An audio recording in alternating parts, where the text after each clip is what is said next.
Bienvenidos.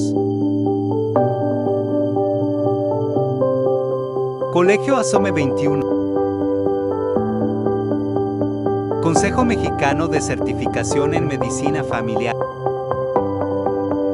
Federación Mexicana de Especialistas y Residentes en Medicina Familiar. WONCA y Confederación Iberoamericana de Medicina Familiar. Presentan Manejo integral de la diabetes en la enfermedad renal crónica. por el Dr. Juan José Salazar González. Los pacientes con diabetes y enfermedad renal tienen un riesgo más alto de desarrollar insuficiencia renal terminal, enfermedad cardiovascular aterosclerótica, insuficiencia cardíaca y una mortalidad prematura. Hola, ¿qué tal? Soy el Dr. Juan José Salazar González, soy médico nefrólogo y el día de hoy hablaremos sobre el manejo integral de diabetes en enfermedad renal crónica. Reciban un cordial saludo. Nuestra plática estará enfocada en los siguientes puntos. Una introducción y un breve, el estado del arte, escrutinio y diagnóstico de enfermedad renal diabética, la importancia de la atención integral enfocándose en los objetivos, la importancia de la educación, del manejo multidisciplinario y los cambios en el estilo de vida, así como los objetivos actuales de tratamiento y conclusiones. Como pueden ver, esta es una plática breve, pero creo yo bastante práctica para poder realizar acciones en nuestra práctica diaria para la prevención de las complicaciones de tanto la diabetes como de la enfermedad renal.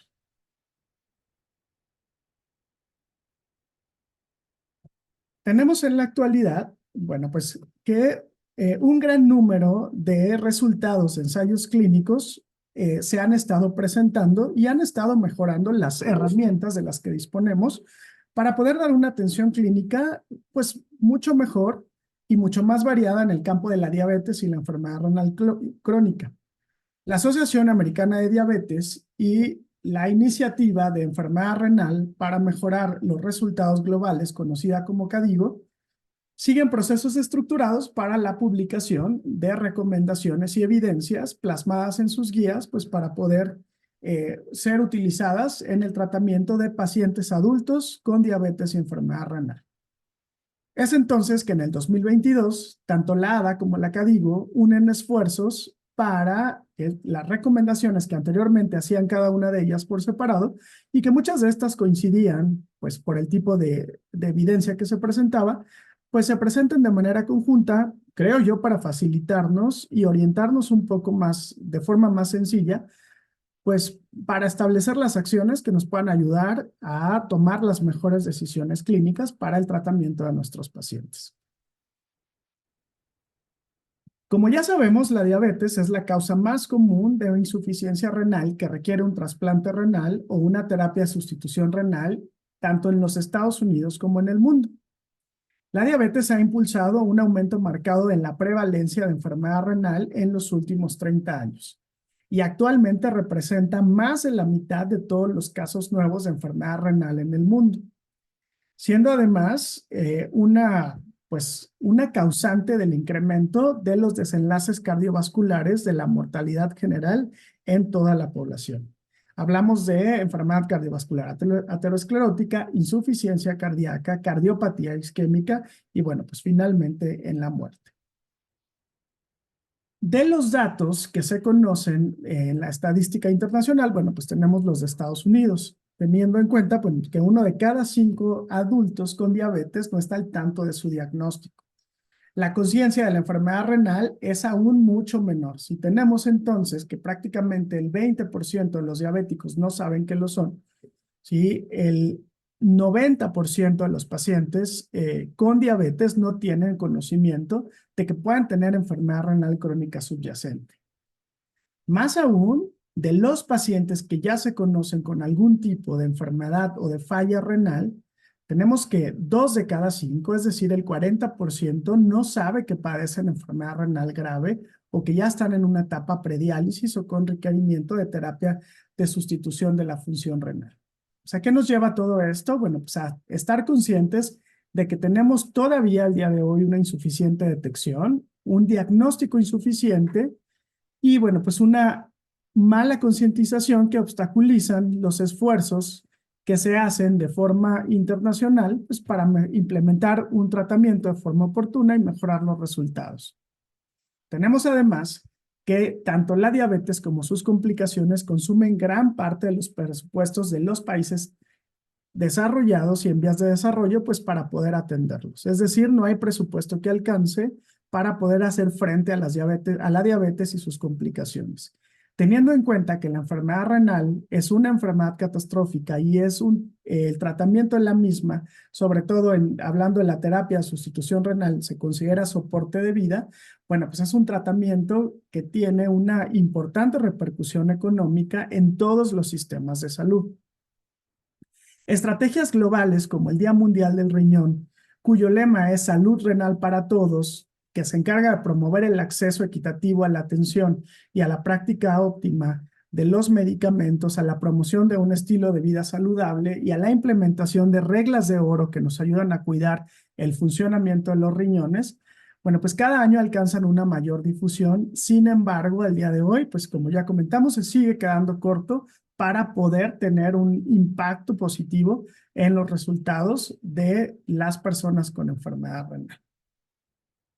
La enfermedad renal crónica se define entonces como una tasa de filtración glomerular persistente por debajo de los 60 mililitros por minuto sobre una superficie corporal de 1.73 metros, con la presencia de albuminuria, que al día de hoy está definida como la presencia de una relación albúmina-creatinina en una muestra aislada de orina por arriba de los 30 miligramos sobre gramo, y la presencia de otros marcadores de daño renal, como pueden ser la hematuria glomerular o algunas anomalías estructurales, como pueden ser riñones de tamaño pequeño, uropatía obstructiva, litiasis renal o la presencia de algunas otras entidades como la enfermedad poliquística. Para la mayoría de las personas, la enfermedad renal no se identifica a partir de los síntomas. A menudo se diagnostica a través de exámenes de rutina.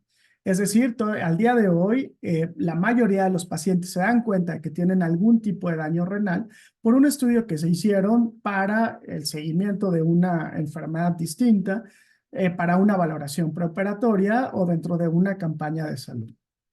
Tanto la Asociación Americana de Diabetes como la KDIGO recomiendan entonces la detección anual de enfermedad renal crónica en pacientes con diabetes tipo 2 en el momento del diagnóstico y con diabetes tipo 1 a partir de los 5 años de diagnóstico.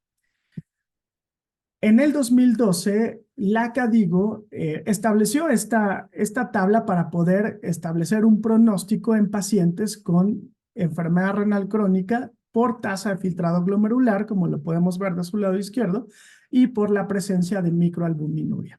En el 2012 esta tabla se publicó como ustedes la ven, pero conforme ha ido avanzando la evidencia, bueno, pues se han ido agregando pues nuevos valores en esta tabla, como lo vamos a ver más adelante. Tenemos pues que es importante tomar decisiones o hacer una referencia oportuna a partir, bueno, pues del color naranja, como pueden ver, por debajo de los 45 mililitros en pacientes que no tienen albuminuria, por debajo de los 60 mililitros en pacientes que tienen una albuminuria moderada y en todos los pacientes que tienen una albuminuria severamente incrementada o por arriba de los 300 miligramos por gramo. Muchos de nuestros pacientes con diabetes, en el momento que los diagnosticamos, ya están presentando este tipo de situaciones clínicas independientemente de su tasa de filtrado glomerular.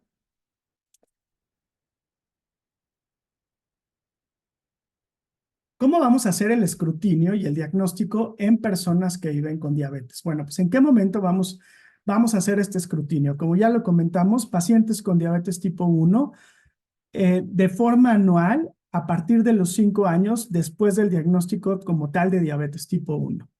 Y de forma anual en pacientes con diabetes tipo 2 al momento de iniciar el diagnóstico. ¿Cómo lo vamos a realizar? Bueno, pues en la actualidad tenemos dos maneras, las dos recomendadas tanto por la ADA como por la KDIGO. ¿Sí? La determinación el cociente albúmina-creatinina en muestra aislada de orina y la estimación de la tasa de filtrado glomerular estimada, ya sea a través de la creatinina o a través de la cistatina C. ¿Qué es lo que vamos a hacer si tenemos un resultado positivo? Es muy importante recordar que una golondrina no hace verano, sin embargo, estamos obligados a repetir y confirmar estos resultados. Tenemos que evaluar la posible temporalidad o causas espurias de enfermedad renal, así como pudiera ser pues, principalmente el estado de hidratación, la masa muscular, el estado nutricional y la presencia o el consumo de algunos medicamentos que pudieran alterar pues, los valores de creatinina.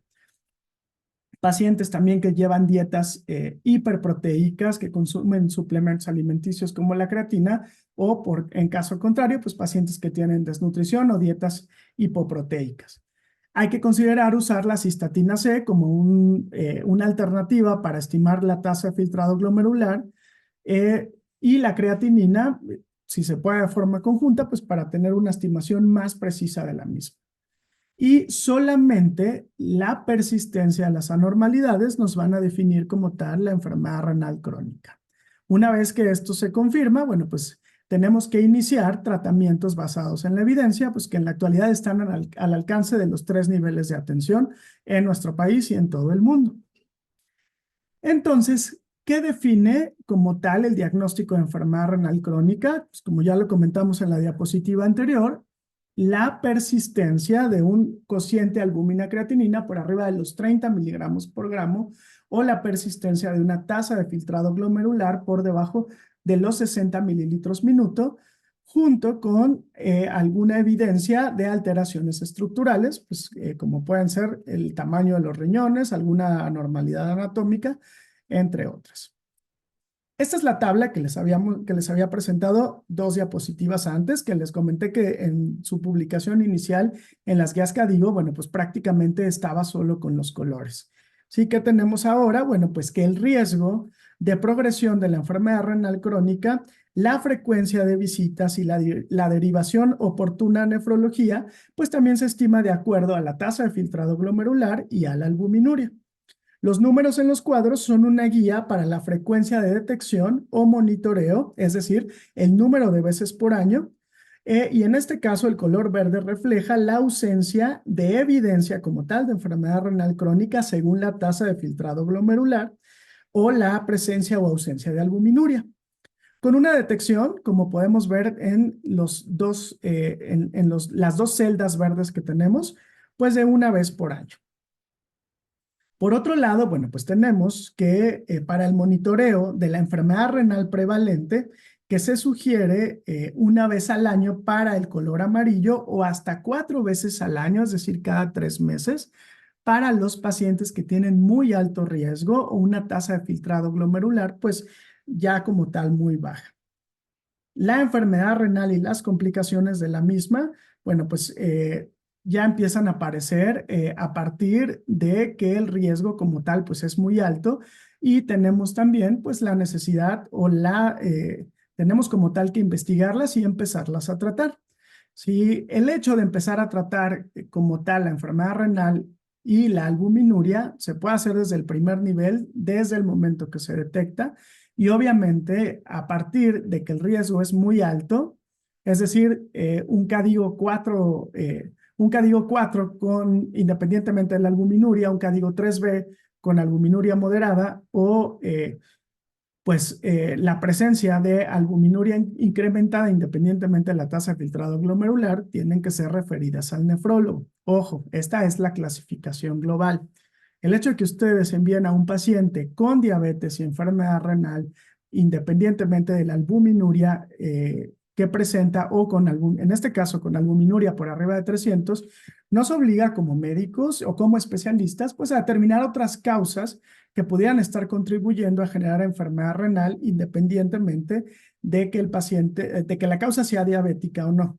Es decir, pues a lo mejor situaciones concomitantes que pudieran estar generando mayor deterioro, como puede ser una glomerulopatía, un síndrome nefrótico, ya sea por una enfermedad membranosa, por lupus, por amiloidosis, o alguna otra de las condiciones que pues, pudieran generar como tal proteinuria.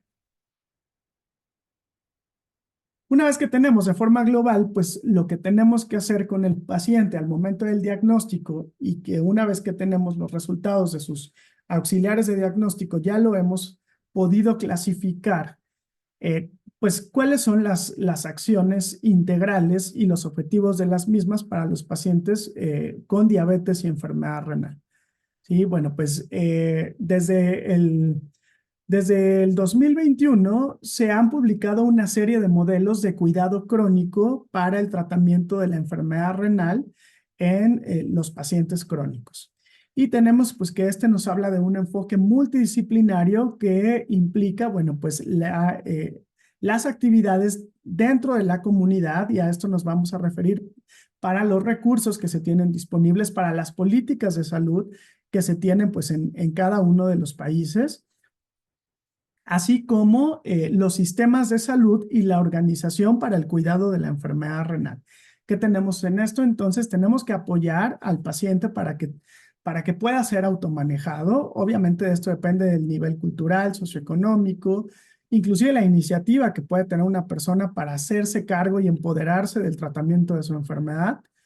Los diseños o el abordaje de las diferentes patologías por los sistemas de salud, los sistemas de información clínica que se tengan a disponibilidad para las personas derechohabientes o los pacientes con enfermedades, y apoyar la capacidad de decisión de la persona que vive con diabetes y enfermedad renal.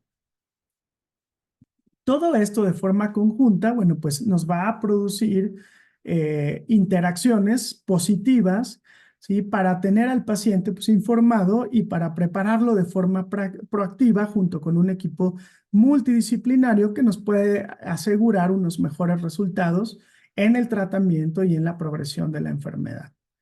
Al día de hoy, estos modelos crónicos de cuidado llevan como parte principal o como piedra angular el manejo multidisciplinario de la enfermedad, que va de la mano pues de la educación, de la navegación, del manejo y de la sobrevida.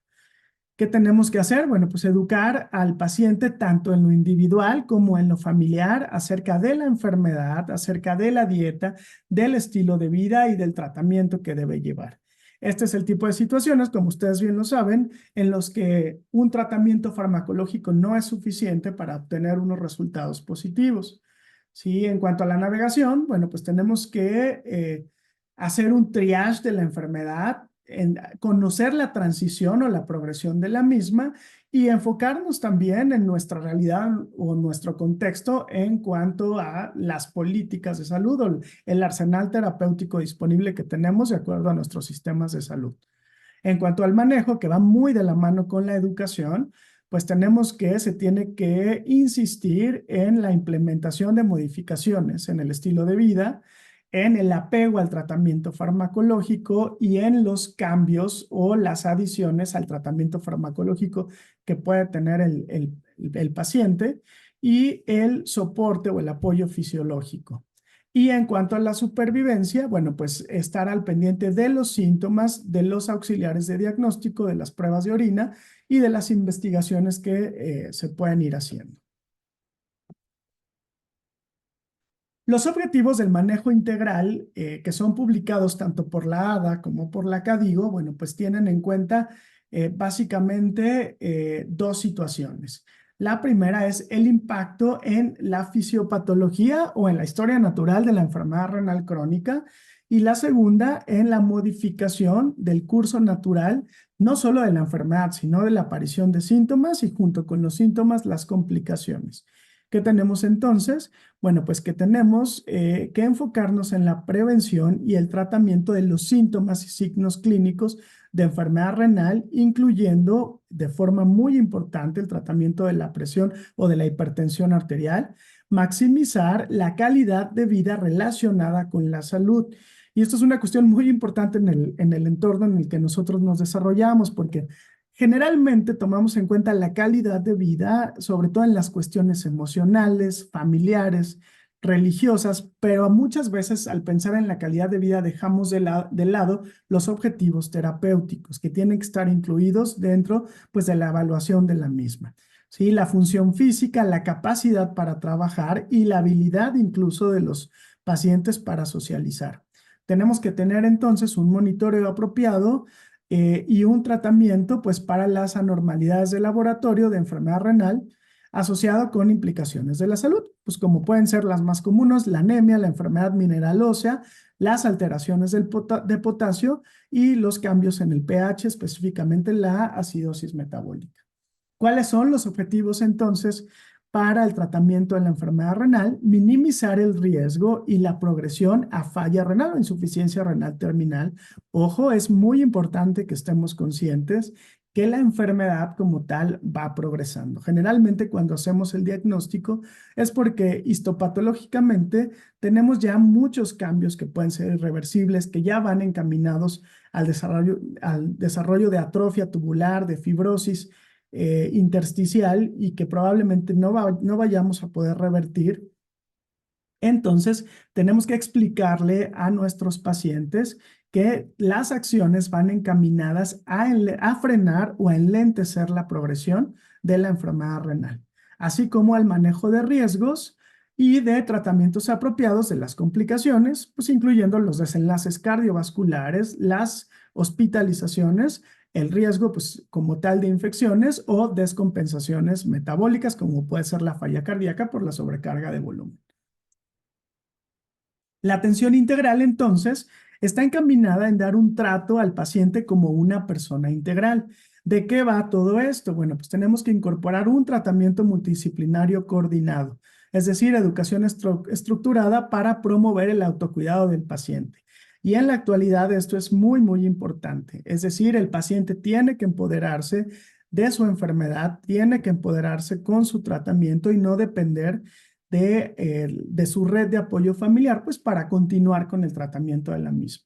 ¿Sí? Se tiene que llevar a cabo una toma de decisiones compartida y una prevención primaria y secundaria de las complicaciones de la enfermedad, así como un tratamiento dirigido a optimizar el estilo de vida y dentro de esto, pues una terapia farmacológica dirigida a preservar la función de los órganos, así como terapias adicionales dirigidas a mejorar los factores de riesgo intermedios, como pueden ser la glucosa, la presión arterial y la dislipidemia, que junto con la enfermedad renal son los que tienen mayores impactos negativos en la morbimortalidad de los pacientes. Este diagrama me gusta bastante, se publicó de hecho desde el 2021 y bueno, pues cada año lo van retomando y pues creo que lo van mejorando bastante para pues entender como tal los objetivos para mejorar los resultados en pacientes con diabetes y enfermedad renal crónica.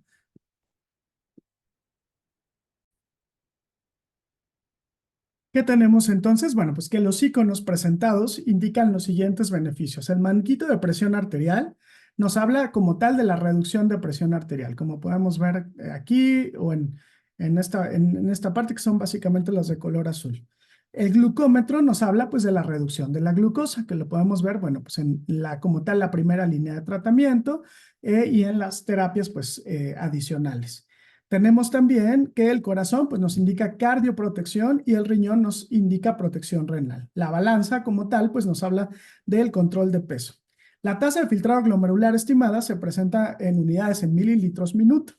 Tenemos pues que el tratamiento como tal es un tratamiento holístico, comprende varios enfoques, la intervención de muchas especialidades, médico de primer nivel, médico de segundo nivel, como tal el nefrólogo, nutrición, trabajo social, psicología, etcétera.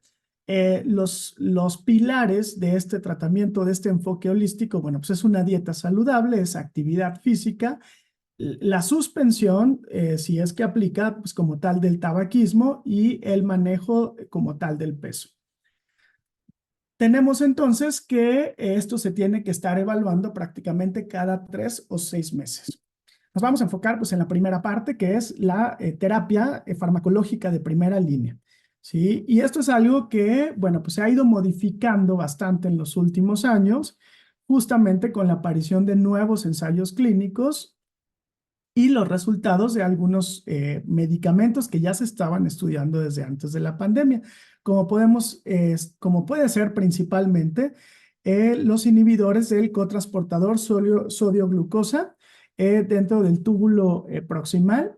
Básicamente, pues vamos a hablar de la dapaglifosina, de la empaglifosina, que como pueden ver, pues nos ayudan prácticamente en el control glucémico, en la nefroprotección y en la cardioprotección.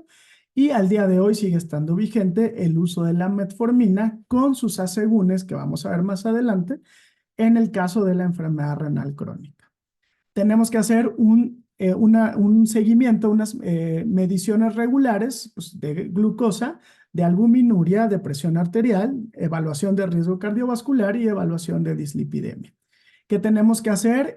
Si de acuerdo a la terapia basada en riesgos necesitamos adicionar algún tratamiento, bueno, pues después del uso de inhibidores de SGLT2 y metformina, bueno, pues nuestra siguiente herramienta terapéutica serían los GLP-1, como pues se ha ido popularizando últimamente el uso de semaglutida, que es la más conocida al menos en nuestro país. ¿Sí? Se tiene que adicionar un antagonista al receptor de GLP-1 si está necesitado para lograr los objetivos individualizados del tratamiento, y en este caso pues entra la cardioprotección, el control glucémico y el control de peso. Si a pesar de esto fuera necesario continuar con medidas terapéuticas, tendríamos que agregar pues otros medicamentos para controlar la glucosa si fueran necesarios, de acuerdo a la terapia individual de nuestro paciente. Y en esto pues vamos a hablar básicamente de los DPP-4 o el tratamiento con insulinas. En el caso, pues, de la primera línea de tratamiento, nuevamente, pues vamos a hablar del el control de la presión arterial o del tratamiento de la hipertensión con la inhibición del sistema renina-angiotensina-aldosterona a la dosis máxima tolerada. Y en este caso, bueno, pues estaríamos encontrando un efecto positivo cardioprotector, nefroprotector y obviamente el control de la presión arterial. Si a pesar de todo esto necesitamos, posterior a la revaloración de nuestro paciente, la terapia adicional, bueno, pues tendríamos que implementar el tratamiento con antagonistas del receptor de mineralocorticoide, que es otra de las alternativas terapéuticas más recientes que se están viendo como cardioprotectoras y nefroprotectoras. ¿Sí? No solo para el avance de la enfermedad renal, sino también como para el tratamiento de la albuminuria. Y ojo, como parte de los efectos esperados del antagonismo del receptor mineralocorticoide, bueno, pues tendría que aparecer la hipercalemia, siempre y cuando nuestro paciente tenga niveles normales de potasio. ¿De qué antagonistas del receptor mineralocorticoide disponemos en la actualidad? De la finerenona. Ya se encuentra disponible prácticamente en todos los terceros niveles de atención del Sistema Nacional de Salud, y pues muy probablemente vaya a ser uno de los medicamentos que en corto tiempo sea disponible para los 3 niveles de atención. Si el paciente pues probablemente no cumple con el criterio de tener el potasio normal, tenemos que considerar los bloqueadores de canales de calcio dihidropiridínicos o un diurético si se necesita para controlar la presión arterial. Esto nos va a tener beneficios, obviamente, en las cifras de presión arterial como cardioprotectores. Si a pesar de todo esto necesitamos adicionar un tratamiento más, bueno, pues en este caso sería necesario considerar los antagonistas del receptor de mineralocorticoide si se necesita, si la la hipertensión es resistente y siempre y cuando tengamos una tasa de filtrado glomerular por arriba de 45 mililitros minuto. En el caso de todos los pacientes, ya sea diabéticos tipo 1, tipo 2, que tienen dislipidemia como arsenal de primera línea, bueno, pues tenemos que considerar una estatina de moderada o de alta intensidad. Si a pesar de todo esto nuestro riesgo cardiovascular está aumentado, bueno, pues tendríamos que recurrir a los antiplaquetarios para pacientes que como tal ya tienen complicaciones cardiovasculares, o otro tipo de tratamientos para la dislipidemia, pues en el caso de la hipertrigliceridemia, la ezetimiba o algunos otros medicamentos que todavía no están disponibles en México, pero pues que nos ayudan a disminuir como tal las LDL.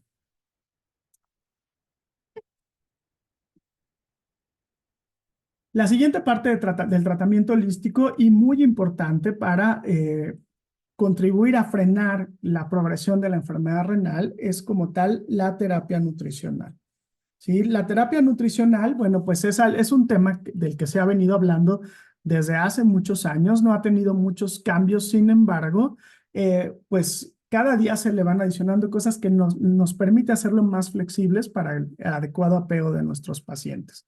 Es importante aclarar que se tiene que tener una dieta individualizada y balanceada. Tiene que ser alta en vegetales, frutas, granos enteros y baja en hidratos de carbono refinados y bebidas azucaradas. Hago énfasis en esto porque al ser la restricción proteica la clave del tratamiento para la enfermedad renal y no generar un déficit calórico en nuestros pacientes, los carbohidratos pasan a ser la principal fuente de aporte nutricional en pacientes como estos, siempre y cuando sean carbohidratos simples.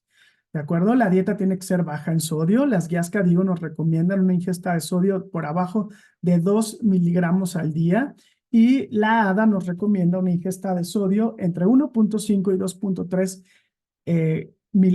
2.3 gramos al día para controlar la presión cardiovascular y disminuir el riesgo cardiovascular. Ojo, es importante aclarar que estos son gramos o miligramos de sodio que equivalen pues, básicamente a menos de 5 gramos de sal al día. La piedra angular del tratamiento, como ya les comenté, pues es la restricción proteica y al día de hoy se sigue recomendando pues un aporte muy cercano al requerimiento nutricional, que el recomendado es pues de 0.8 gramos por kilo por día, acorde a la recomendación de la Organización Mundial de la Salud. Ojo, el consumo de proteínas tiene que ser proteínas de alto valor biológico, que pues prácticamente se encuentran en todos los productos de origen animal y que son las que contienen los 20 aminoácidos esenciales, pues para garantizar pues la nutrición adecuada, evitar la sarcopenia y bueno, pues evitar como tal la debilidad. Los riesgos teóricos es pues que la ingesta elevada de proteínas puede acelerar el deterioro de la función renal. Y esta es una pregunta muy importante porque es algo a lo que los pacientes nos cuestionan pues prácticamente en todas las consultas. ¿Sí? ¿Por qué no pueden consumir proteínas? Y esto pues como es ya sabido por ustedes, el consumo de proteínas como tal genera una hiperfiltración fisiológica que en un paciente que tiene una adecuada reserva renal pues probablemente no va a generar ningún cambio en el filtrado glomerular. En un paciente con daño renal establecido que ya no cuenta con una reserva renal, la presencia de hiperfiltración por el consumo excesivo de proteínas, pues va a acelerar el deterioro de la función renal. Por otro lado, las proteínas per se generan cambios hemodinámicos que conllevan a estos estados de hiperfiltración para los que un riñón ya dañado, pues perdió sus mecanismos de autorregulación. Por otro lado, una vez que se establecen lesiones glomerulares que hacen que las proteínas como tal se filtren y pasen al espacio urinario, es decir, a los túbulos y ya de forma un poco más macroscópica a la médula renal, pues la misma carga eléctrica de las proteínas al pasar por los túbulos va a generar mayor inflamación, va a acelerar la fibrosis y con esto pues va a acelerar el deterioro de la función renal.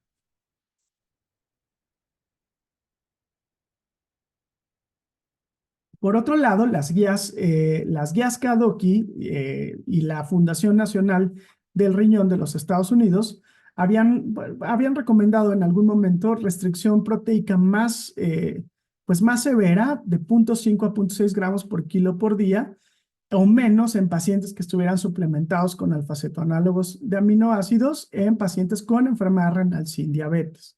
¿Sí? De 0.6 a 0.8 gramos por kilo por día, pacientes con enfermedad renal con diabetes, y se hace un cambio una vez que el paciente inicia una terapia de sustitución renal. ¿Sí? Los pacientes en diálisis ya tienen que consumir una cantidad mayor de proteínas, pues número uno por el catabolismo que ocasiona como tal el grado de enfermedad renal, las terapias de sustitución y la desnutrición que las mismas terapias de sustitución pueden ocasionar con el mismo barrido de proteínas que tienen. Y esta es una pirámide pues bastante práctica de cómo se lleva la alimentación en un paciente con enfermedad renal. ¿sí? La base de la pirámide o la base de la alimentación, como les dije, son pues los carbohidratos simples, seguido de las frutas y vegetales, y bueno, pues seguido como tal de las proteínas que se tienen que servir eh, de 2 a 3 veces por día, pero en las cantidades o en los requerimientos que están recomendados, 0,6 hasta 0,8 gramos por kilo por día. La actividad física y otros aspectos que son importantes para igual frenar la progresión de la enfermedad. Bueno, pues tenemos que el ejercicio es el recomendado para la población general, 150 minutos por semana, evitar el sedentarismo, importantísimo el cese del tabaquismo y el control de peso con la dieta, la actividad física y, si es necesario, la terapia conductual. Es bien sabido ya en la actualidad que los pacientes con enfermedad renal crónica que hacen ejercicio, la presencia de actividad física en este tipo de pacientes, aumentan la sensación de fuerza, aumentan la condición física y aumentan inclusive la masa muscular.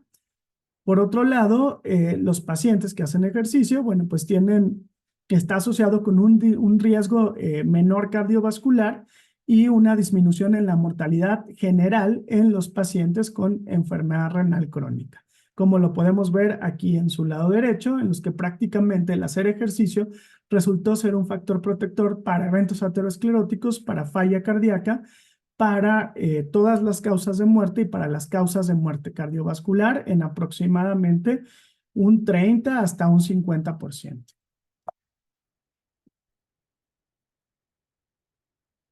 Pasamos entonces a el control glucémico como tal. Bueno, pues tenemos que el control glucémico en un paciente con enfermedad renal crónica se va a basar en la evaluación de la hemoglobina glucosilada, teniendo en cuenta obviamente sus limitaciones, el monitoreo adicional, que es pues la glucosa capilar, y los objetivos glucémicos individualizados. ¿Sí? La evaluación de la hemoglobina glucosilada tiene que ser semestral para pacientes con enfermedad renal que se encuentran estables y trimestral para pacientes que se encuentran con manejo intensivo o a los que les hacemos cambios en la terapia porque no estamos logrando los objetivos. Ojo, siempre hay que tener en cuenta que la hemoglobina glucosilada tiene algunas limitaciones en pacientes con enfermedad renal avanzada o pacientes que ya se dializan. ¿Por qué estas limitaciones? Bueno, número uno, porque la precisión es reducida. Pacientes con enfermedad renal crónica avanzada todavía no se tiene estandarizado si realmente los niveles de hemoglobina glucosilada reflejan como tal la glucosa de los pacientes, y en pacientes que están en diálisis, particularmente en diálisis peritoneal, en la que, como ustedes saben, pues la base del dializado es la dextrosa, pues esta puede contribuir pues a una sobreestimación de la hemoglobina glucosilada. Por otro lado, esta misma sobreestimación en los pacientes no refleja su variabilidad glucémica y tampoco nos ayuda a saber cuándo los pacientes están presentando hipoglucemias, que esta es una de las complicaciones más frecuentes y más peligrosas en pacientes con enfermedad renal, sobre todo a partir de las etapas 3B, 4 y bueno, pues 5. ¿Qué otras formas de monitoreo adicional tenemos? Las que tenemos en los pacientes diabéticos sin enfermedad renal, la glucosa capilar, el monitoreo de glucosa capilar para evaluar pues, la efectividad y seguridad del tratamiento, y el automonitoreo de glucosa para ajustar la medicación. Y en la actualidad no solo es pues, el uso de dextrostis, tenemos ya dispositivos que van fijos a la piel, pues que nos ayudan a que el paciente se pueda monitorizar de una forma mucho más sencilla, y pues que prácticamente pasa la información a los dispositivos móviles. Los objetivos glucémicos individualizados en pacientes con enfermedad renal crónica, bueno, pues tienen que ir basados en las características de los pacientes, y bueno, pues en esto sí difieren un poquito KDIGO con la Asociación Americana de Diabetes.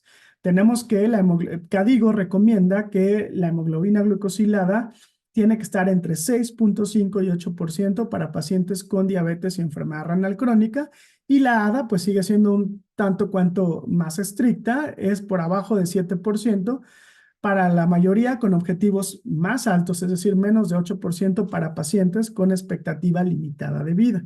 ¿Sí?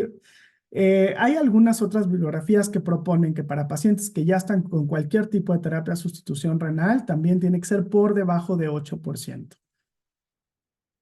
Tenemos pues que para lograr estos porcentajes o estos objetivos numéricos, bueno, pues que tienen que ser individualizados, ¿sí? Tienen que ser personalizados y tienen que estar basados pues en las actividades, en el entorno de cada paciente. Bueno, pues tenemos que recurrir a el arsenal terapéutico y farmacológico, ¿sí? Que pues básicamente de acuerdo a la etapa de la enfermedad renal que tenemos, es el tipo de medicamentos de los que vamos a disponer. Como pueden ver, el número 1 ya tiene varios años siendo pues de las principales recomendaciones. La metformina, que al día de hoy se mantiene como parte de los pilares de tratamiento de la diabetes tipo 2, la podemos seguir utilizando, bueno, pues prácticamente hasta la etapa 3B. ¿Sí? Obviamente siempre hay que considerar el riesgo de que pueda generar acidosis láctica, pero pues ya en pacientes que tienen menos de 30 mililitros de filtrado glomerular. Y bueno, pues de las más recientes adiciones a los tratamientos, pues los SGLT2, que pues prácticamente están recomendados en la mayoría de las etapas y que bibliografía reciente nos dice que si los pacientes con tasas de filtrado por abajo de 30 mililitros ya usaban como tal el tratamiento, se pueden seguir beneficiando, aunque pasen a las etapas 5 o inicien una terapia de sustitución de la función renal. ¿Qué tenemos también? Bueno, pues si lo viéramos de forma como muy global, los antagonistas del receptor de GLP-1 en la actualidad son los que pudieran ser los más seguros para utilizar en pacientes con falla renal en cualquiera de las etapas, teniendo en cuenta los beneficios que cada día se le van encontrando, tanto para el riesgo cardiovascular, obviamente la protección de la función renal, el control de peso, entre otros. Sí, y bueno, pues prácticamente para las etapa 1 es pues cualquiera de los antidiabéticos orales de los que disponemos, pues se pueden utilizar, y a partir de la etapa 2 pues prácticamente ya es el tratamiento se queda pues con metformina, SGLT2 y antagonistas de GLP-1.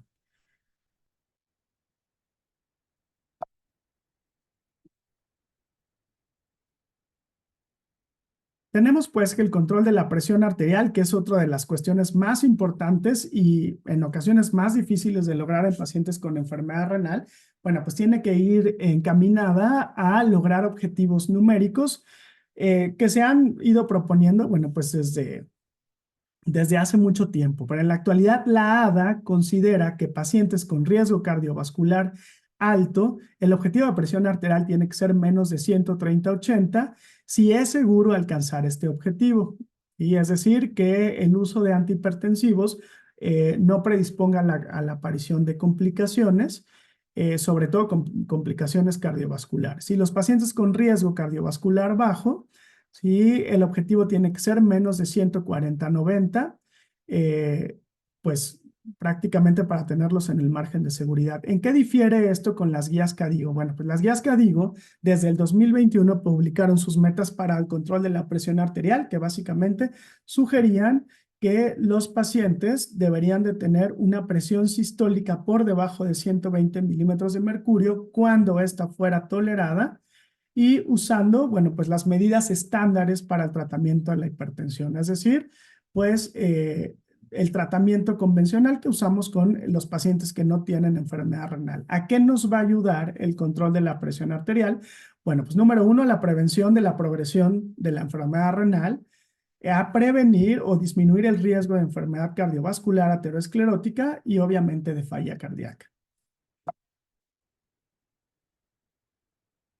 La farmacoterapia antihipertensiva preferida al día de hoy siguen siendo pues los inhibidores del sistema renina-angiotensina-aldosterona, que están indicados para pacientes con diabetes, con hipertensión y albuminuria, ajustados a la dosis más alta tolerada.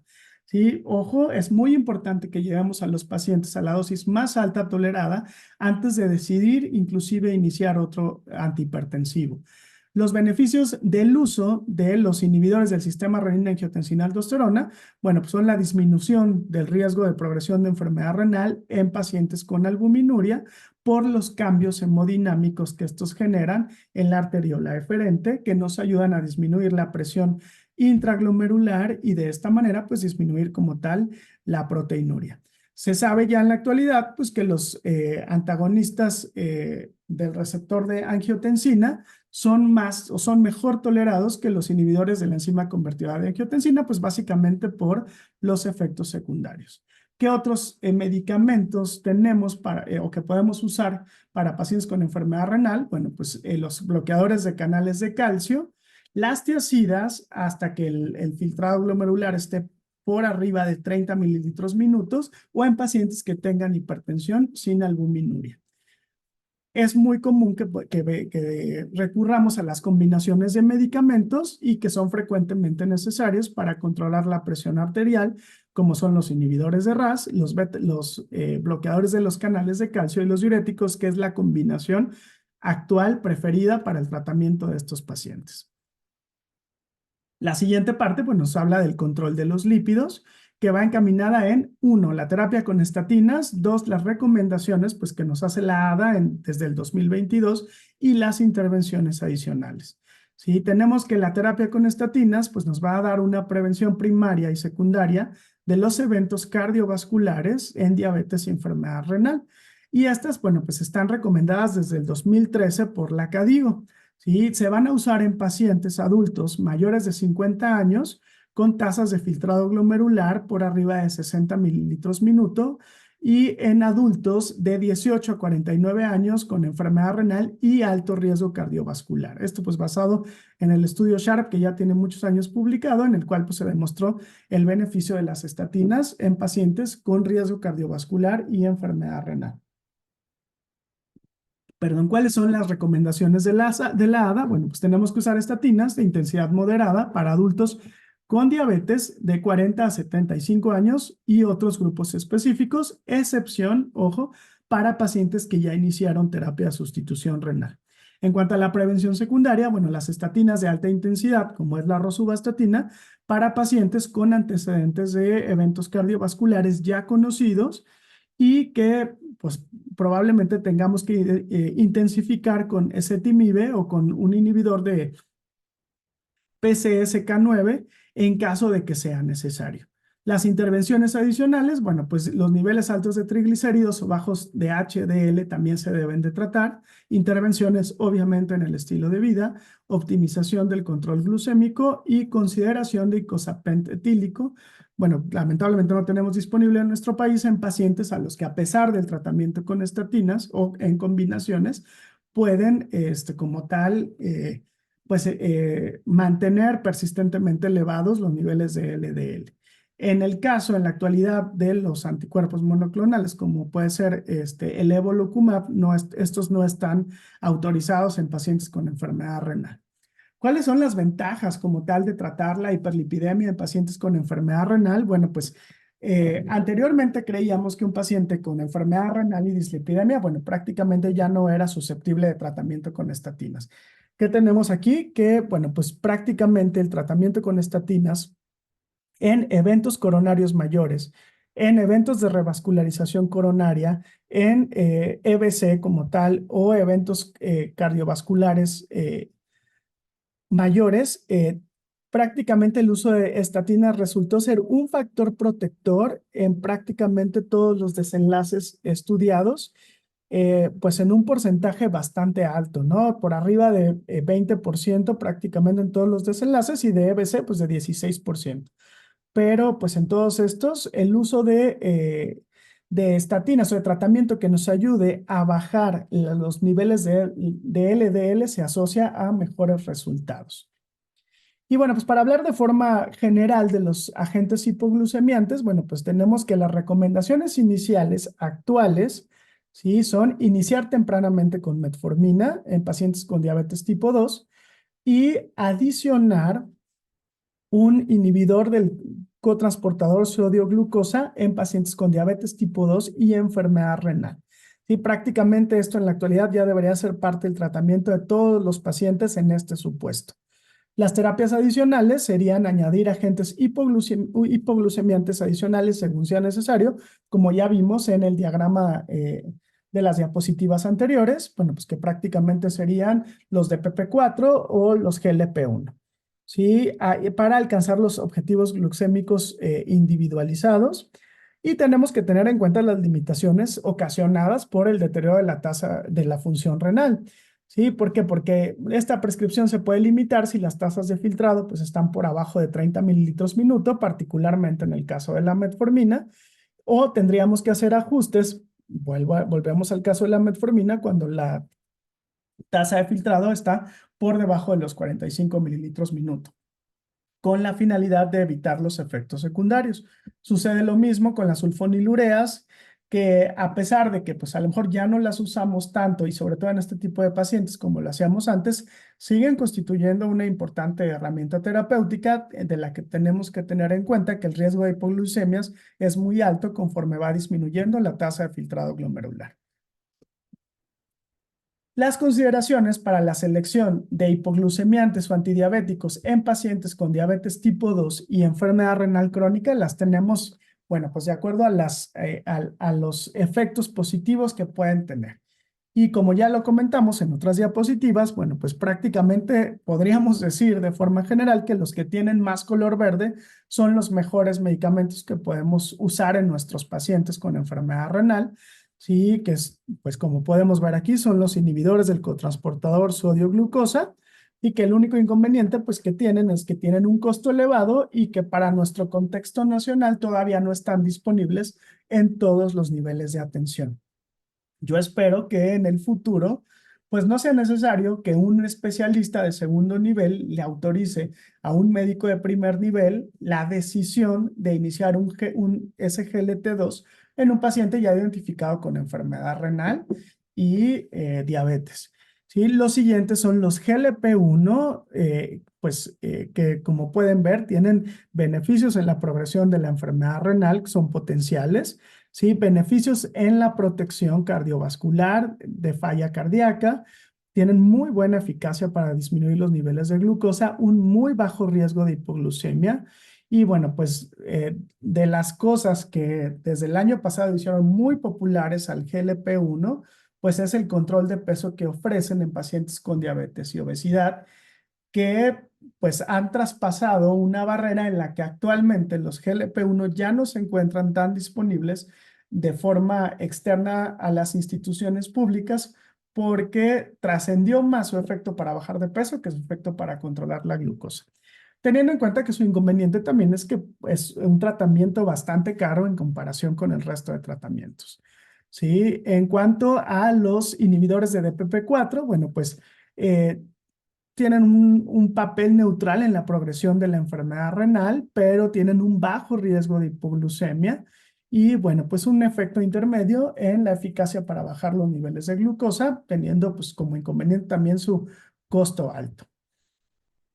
Y bueno, pues como pueden ver aquí, prácticamente para la enfermedad renal en la actualidad, pues GLP-1 y SGLT2 son las mejores opciones de las que disponemos.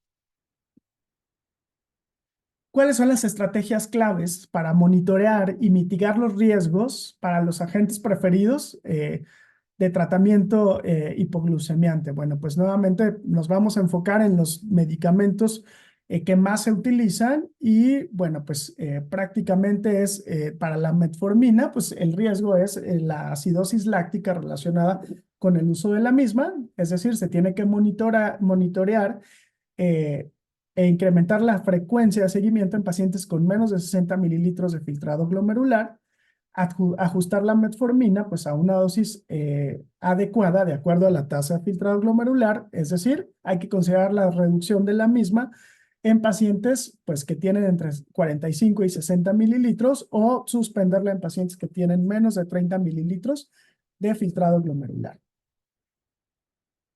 En el caso del SGLT2, bueno, pues hay que considerar la probable malabsorción de vitamina B12 que pudiera ocasionar una anemia perniciosa, las infecciones micóticas genitales o la depresión de volumen, pues por el mismo efecto que tienen al bloquear el receptor, el cotransportador, perdón, sodio-glucosa.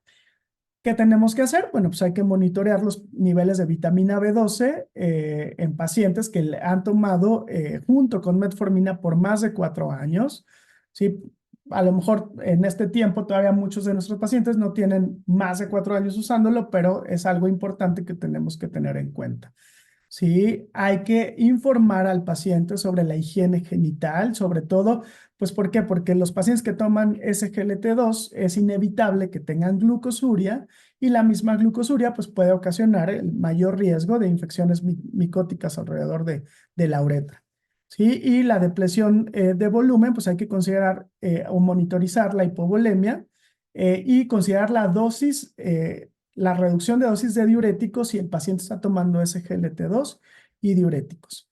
¿Sí? En el caso de la cetoacidosis diabética, bueno, pues hay que orientar a nuestro paciente en caso de presentar signos y síntomas, sobre todo los respiratorios, y que pudiera pues estar relacionados, y en el caso de los GLP-1, pues los síntomas intestinales, que es lo que más los caracteriza. La náusea, el vómito, la diarrea. Hay algunas publicaciones que también dicen que el uso de semaglutida incrementa el riesgo de pancreatitis en algunos pacientes y obviamente la hipoglucemia.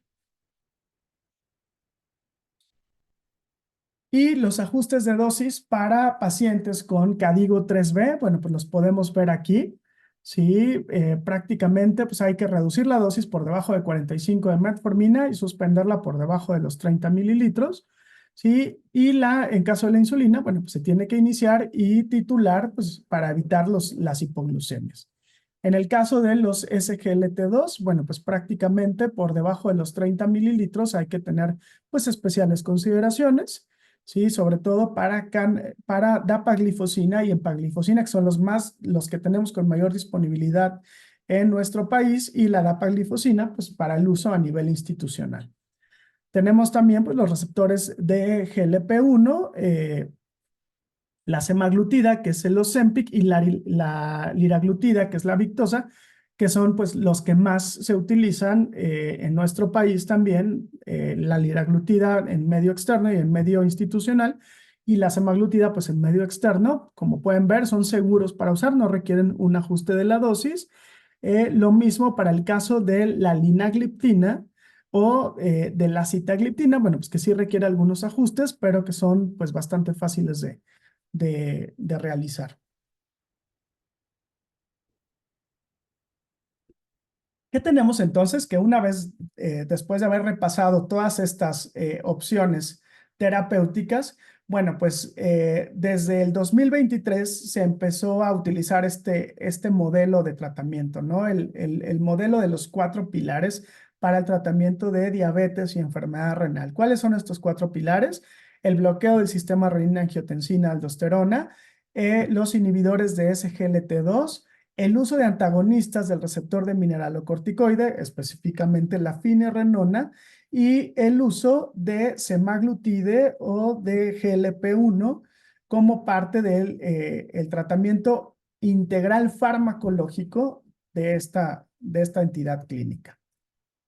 Pues, ¿de qué va este modelo de los 4 pilares? Sí, de forma general, porque pues, sí, esto es como lo más novedoso en el tratamiento. Bueno, pues tenemos que en cuanto al potencial pilar número 1, que es el bloqueo del sistema renina-angiotensina-aldosterona, pues como ya sabemos, disminuye la presión o el tono de la arteriola eferente. Con esto, pues disminuye la hiperfiltración al disminuir la presión intraglomerular. Y bueno, pues esto también tiene efectos positivos sobre la disfunción endotelial, así como sobre la disminución de la remodelación cardíaca. Es bien conocido por ustedes que los efectos no solo son nefroprotectores, sino también son cardioprotectores. Esto pues nos va a ayudar obviamente a tener un control, sobre todo en las alteraciones hemodinámicas que pueden inclusive desencadenar ya de forma complicada un síndrome cardiorrenal. En el caso del pilar número 2, que son los inhibidores del cotransportador sodio-glucosa, bueno, pues estos van a incrementar el tono de la arteriola aferente y de esta manera van a incrementar también la retroalimentación túbulo-glomerular. Sí, obviamente esto es en pacientes que aún tienen conservado ese mecanismo de autorregulación. Al hacer esto, pues van a disminuir la hiperfiltración, ¿sí? Al disminuir la hiperfiltración y mejorar pues la retroalimentación túbulo-glomerular, van a disminuir como tal la proteinuria, el estrés oxidativo y van a aumentar pues las propiedades antiinflamatorias y antifibróticas eh, que ya se tienen identificadas. En cuanto al pilar número 3, que ojalá en un futuro podamos tener una plática específica del uso de la finerenona, bueno, pues ya es bien conocido en algunos estudios como el FIGAR o el Fidelius, que la finerenona disminuye la inflamación, disminuye la fibrosis, disminuye la disfunción endotelial y, bueno, pues disminuye la remodelación cardíaca y renal, así como disminuye la proteinuria. Ojo nada más, la única cuestión que hay que considerar aquí es tasa de filtrado glomerular y niveles de potasio de nuestros pacientes, porque al bloquear como tal el sistema renina-angiotensina-aldosterona, como pasa y es conocido ya con el enalapril y el losartán que pueden ocasionar hipercalemia, este como tal, al bloquear la aldosterona, sí tiene un efecto muy, muy directo sobre los niveles de potasio. Recordemos que la aldosterona como tal es el principal regulador de potasio a nivel tubular. ¿Sí? Y finalmente, el GLP, los antagonistas del receptor GLP-1 o, como decía el pilar anterior, la semaglutida. ¿Sí? Pues, número 1, disminuye de peso, disminuye la dislipidemia, el estrés oxidativo y disminuye la disfunción endotelial. ¿Qué tenemos entonces? Que parece ser que los nuevos 4 fantásticos para el tratamiento de la diabetes, la enfermedad renal, y aquí yo le agregaría las complicaciones cardiovasculares, bueno, pues son estos 4, ¿sí? Que creo que, pues, para la evidencia que tenemos al día de hoy, no se nos debe de olvidar, pues, que son las herramientas terapéuticas que tenemos que utilizar sí o sí en todos nuestros pacientes. De esta manera, entonces, pues pasamos a las conclusiones, ¿sí? Y estas serían, bueno, pues número 1, que todos nuestros pacientes deben ser tratados con un plan integral para optimizar la nutrición, el ejercicio, el cese del tabaquismo y el control de peso. Tenemos que recomendar un inhibidor de la enzima convertidora de angiotensina o un bloqueador del receptor de angiotensina 2, ajustados a la dosis máxima antihipertensiva o a la dosis máxima tolerada. Se recomienda también el uso de un inhibidor, del cotransportador sodio-glucosa con beneficios probados para el riñón, el sistema cardiovascular, en pacientes con enfermedad renal y tasa de filtrado glomerular por arriba de 20 mililitros minuto.